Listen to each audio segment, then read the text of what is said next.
Oke, balik lagi sama aku Spacey Cookies. Kita bakal bahas di video ini nomor 26, 29, dan 30.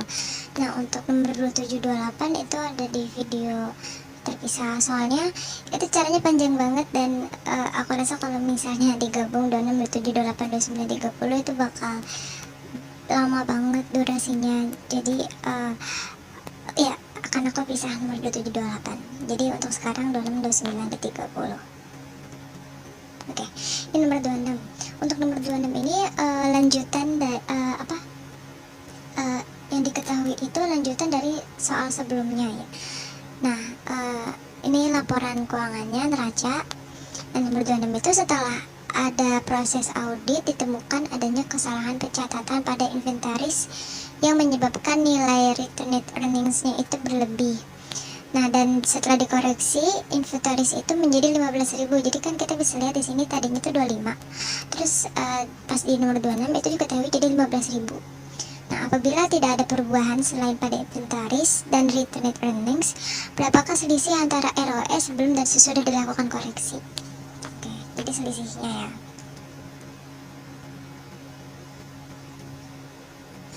Nah, kita tahu dari soal sebelumnya juga total aset turnover-nya 0,375, lalu NKM-nya 16%, kemudian inventaris sebelumnya adalah 25.000, ROA-nya 0,06 itu didapat dari perhitungan sebelumnya.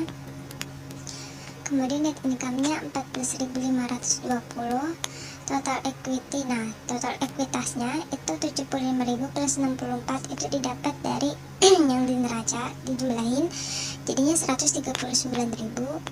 Terus inventaris sekarang 15.000. Nah, rumus ROE itu kan net income dibagi stakeholders equity. Nah, kita tahu nih ROE sebelumnya itu hasilnya 0,1044 604,317. Nah, ini ada notes. Ini kepotong. Jadi gini, kita nggak perlu mencari net income yang baru karena aset turnover tidak berubah. Jadi kan yang berubah tadi itu cuman inventaris saja kan, sama retained earning-nya. Nah, tapi perubahan terjadi pada inventory yang mana akan terjadi perubahan di quick ratio pada letak current asset dikurangi inventory. Jadi kan di soal sebelumnya itu ada quick ratio. Nah, quick ratio itu kan si pembaginya itu kan current asset dikurang inventory. Nah, sesuai dengan persamaan dasar akuntansi bahwa aset sama dengan liabilitas plus ekuitas dan inventory itu termasuk pada bagian aset, maka perubahan yang merubah angka persamaan akuntansi ini itu di sisi asetnya gitu. Jadi pada kasus RW ini yang mengubah ekuitasnya juga gitu. Jadi RW saat ini 14.520 dibagi 139.000 dikurang 10.000. Nah, 10.000 ini itu didapat dari selisih inventory gitu. Nah, sehingga jawabannya adalah 0,008 gitu. Jadi tadi yang berubah itu adalah si nilai inventarisnya gitu. Oke, lanjut. Nah, ini untuk nomor 29 dan 30 ini ada datanya. Jadi tanggal 31 Desember itu diketahui memiliki minimum required rate of return 12% dan ini adalah akun-akun beserta nominalnya gitu. Nah, untuk nomor 29 yang ditanya nilai capital charge. Nah,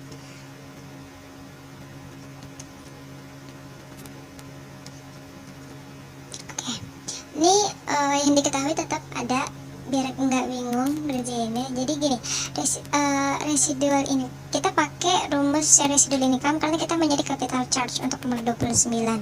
Nah, di sini diketahui residual income-nya 45.000. Terus operating income-nya kita harus nyari dulu. Nah, jadi operating income itu didapat dari total revenue dikurang operating expense dikurang policy benefit. Jadi operating income itu kan pendapatan yang kita dapat dari kegiatan operasi perusahaan. Nah, karena ini adalah perusahaan asuransi, maka kan total pendapatan semuanya dikurang beban operasi dan dikurang benefit policy benefit atau klaim gitu. Dikurang capital charge. Nah, karena semua yang total revenue, operating expense, dan policy benefitnya ada nominalnya, jadi kita tinggal masukin aja. Dan capital charge-nya kita ubah jadi X supaya lebih mudah aja. Oke deh, 600.000 kurang 125.000 dikurang 280 itu adalah 195.000. Terus tinggal dipindah-pindah ruas. Oke, hasilnya adalah 150.000 gitu. Jadi capital charge-nya adalah 15.000 sehingga jawabannya adalah B, lebih dari 140.000 dan kurang dari atau sama dengan 160.000 gitu. Nah, ini yang nomor terakhir di video ini. Jadi untuk keperluan proyek implementasi IFRS 17 atau kalau di Indonesia itu nanti masuknya adalah PSAK 74. Perusahaan menambah karyawan di Departemen Aktuaria dan Finance sehingga biaya operasional meningkat sebesar 30% tanpa memengaruhi penjualan dan controllable investment. Nah, yang ditanya berapa selisih ROR dan ROI?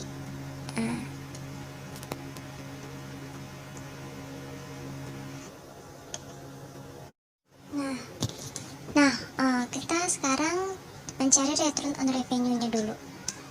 Jadi kita tahu rumus return on revenue itu adalah operating income dibagi total revenue. Nah, karena kita tadi mencari operating income itu kan total revenue dikurang operating expense dikurang policy benefit. Nah, kita tahu bahwa operating expense itu meningkat sebesar 30%. Maka cara mencari operating income-nya adalah 600.000 dapat dari total revenue dikurang 1 ditambah 0,3 dikali operating expense karena meningkat 30%.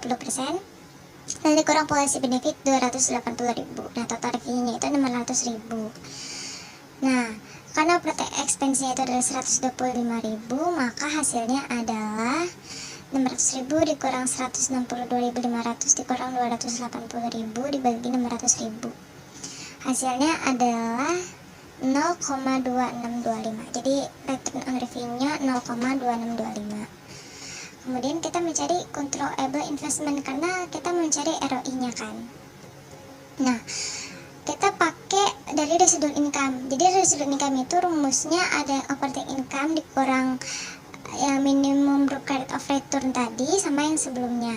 Nah, kalau yang ini kita pakai rumus yang RI sama dengan operating income dikurang MRR dikali controllable investment. Nah, karena kita tahu RI-nya adalah 45.000 dan operating income-nya adalah 157.500 dan si MR-nya ada 12%, maka kita umpamakan controllable investment ini X ya, maka kan jadinya persamaannya itu 45.000 sama dengan 157.500 dikurang 0,12x gitu. Maka 0,12x sama dengan 157.500 dikurang 45.000, kemudian hasilnya adalah 112.500 dan hasilnya X adalah 937.500. Maka controllable investment itu sebesar 937.500 gitu. Nah, maka kita selanjutnya mencari ROI-nya. Nah, ROI adalah operating income dibagi controllable investment. Nah, karena udah diketahui angkanya semua, kita tinggal masukin dan hasilnya adalah 0,126. Nah, yang terakhir adalah yang ditanyakan selisihnya. Hasilnya adalah 0,0945. Dan jawabannya adalah A, kurang dari atau sama dengan 14% gitu. Oke, selesai. Mungkin ini singkat banget video yang kali ini karena cuman 3 nomor. Karena yang jujur yang 2728 itu panjang banget caranya dan menurut aku membutuhkan durasi yang cukup lama juga. Jadi daripada video nanti terlalu lama, jadi akhirnya aku buat singkat gitu. Jadi 40 itu ujiannya tanggal hari Kamis ya kalau nggak salah. Pokoknya semangat buat teman-teman yang ujian, semoga lulus kita semua, amin. Terima kasih telah menyimak dan jangan lupa subscribe video ini dan follow Instagram aku @spaceycookies. Terima kasih.